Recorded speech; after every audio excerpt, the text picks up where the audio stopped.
चतुर्थी की पूजन में जो आप आखा दाना रखते हो, जो वगैरह कुछ भी जो रखते हो, उसकी बड़ी महत्वता होती माने।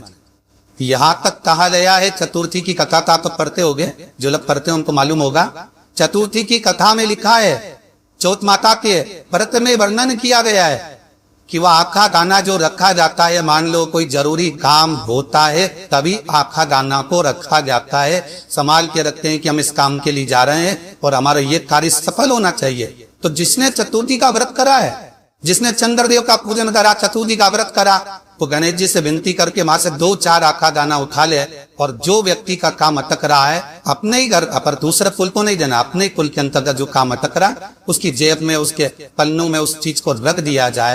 तो चतुर्थी जो अगली आती है, जैसे आप महीने की करते हो तो महीने की, और आप जैसे करते हो कि 4 अलग बड़ी बड़ी चतुर्थी करते हो तो उसके अनुसार आपका कार्य सिद्ध होता ही है। उस आखे दाने का इतना महत्व होता है, क्योंकि चतुर्थी का व्रत करने वाली माता जब व्रत करती है तो स्वयं चतुर्थी की कथा में लिखा हुआ है कि पार्वती जी गणेश जी से चतुर्थी की कथा बचवा। तो चतुर्थी की कथा जब होती है तो उसको स्वयं गणेश जी वाचक। तो व्रत कौन सुन रही है? माता पार्वती। और आपने जो आखा दाना लिया वो गणेश जी के भाव से लिया, गणेश जी से निवेदन करके, विनय करके, प्रार्थना करके उसको प्राप्त किया। शमी का पौधा, शमी का व्रत, शमी के वृक्ष के नीचे मात्र दूध और जल मिला हुआ जल, शमी के वृक्ष के नीचे मात्र ओघर दानी। अब दुर्गेश्वर महादेव के नाम से केवल हफ्ते में एक बार भी अगर दूध और जल का मिश्रण शमी के पौधे के नीचे कर दिया जाता है तो कहते हैं शरीर में बड़ी से बड़ी अगर बीमारी है, कहीं कैंसर जैसा रोग है या किडनी लीवर जैसा रोग है, कोई भी तकलीफ, कोई गांठ अगर शरीर में हो गई है तो शमी के वृक्ष के नीचे दूध का जल थोड़ा सा हफ्ते में एक बार अब दुर्गेश्वर महादेव के नाम से समर्पित कर देने से रोग का निवारण। तुलसी के क्यारे के सामने, जितने लोग बैठे हैं टीवी चैनल के सामने, बिल्कुल ध्यान से सुनिए, तुलसी के क्यारे के सामने और बेलपत्री के पेड़ के नीचे आप अगर 5 मिनट भी बैठ कर भगवान का भजन करते हो, आप जिस मंत्र की माला करते हो उसका फल लाख गुना हो जाता। पहले एक बार जब व्यापार बहुत अच्छा चल रहा था और एकदम बंद सा हो गया, फैक्ट्री चल रही थी, एकदम बंद सी हो गई, मेरा व्यापार ही नहीं बढ़ रहा, तो बेलपत्री नीचे हाथ में रखिएगा, तांबे के कलश को उसके ऊपर रखिएगा, मीठा हाथ उस तांबे के कलश पर रखिएगा, अपना नाम और गोत्र का स्मरण करिएगा। ऐसा कैसा ही पात्र लेकर जाइए, अंगूठे से और उंगलियों से पात्र को पकड़कर बेलपत्री हाथ में रखे रहने देना। अपनी जिस कामना से जो भी व्यापार नहीं चल रहा, जल का पात्र पकड़कर हाथ का स्पर्श कर कर जल श्री तुम्बरूपेश्वर महादेव के नाम से शिव को चढ़ा दें। बाद में पात्र को नीचे रखकर बेलपत्री शंकर जी पे जब चढ़ाए तो इस दंडी के भाग को अशुभ सुंदरी का स्थान होना चाहिए। जोली पसार कर प्रणाम करें, बाबा से निवेदन कर करा। 3 से 4 दिन लगेंगे, जो व्यापार ठप पड़ा था उसमें थोड़ी सी उन्नति होना। गणेश जी की सबसे पहली जो आरती हो, उस आरती के समय पर अगर धूप बत्ती जलाई जाए या गोबरी को जलाकर उसमें गूगल छोड़ी जाए और गूगल छोड़ने के बाद गणेश जी का नाम धूम बड़क कह दिया जाए तो गणेश जी को तुम्हारे घर की पूजा स्वीकार करना पड़ती है। बस वो समय हम तो बस उतना जानते हैं कि शिव महापुराण में लिखा और मुद्रल पुराण में लिखा, गणेश पुराण में लिखा, गणेश जी का एक नाम होता है ब्रह्मवर्ण। ब्रह्मवर्ण गणेश जी का एक नाम होता है। जब हम धूप जलाकर और धूप लगाने के बाद में गणेश जी की सबसे पहली आरती करने के पहले अगर और तुम चाहते हो कि गणेश जी मेरे घर में आके मेरी पूजा को स्वीकार करे और जो मांगू मेरा गणेश मुझे दे, पहला नाम लेकर पुकार लेना, ध्रुव वर्ण विनायक बैठो, बस काम हो गया। तिजोरी के अंदर जो गणेश की प्रतिमा रखी जाती है, किस नाम से रखी जाती है? तिजोरी में हम जो गणेश की प्रतिमा रखते हैं वो वरद विनायक के नाम से रखते हैं। कौन सा गणेश?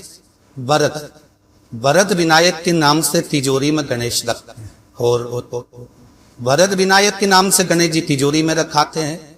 आपको कथा में कहा था, घर में सीधी शून्य का गणेश और व्यापार व्यवसाय ऑफिस में 21 सूंड का गणेश सोना, चाहिए।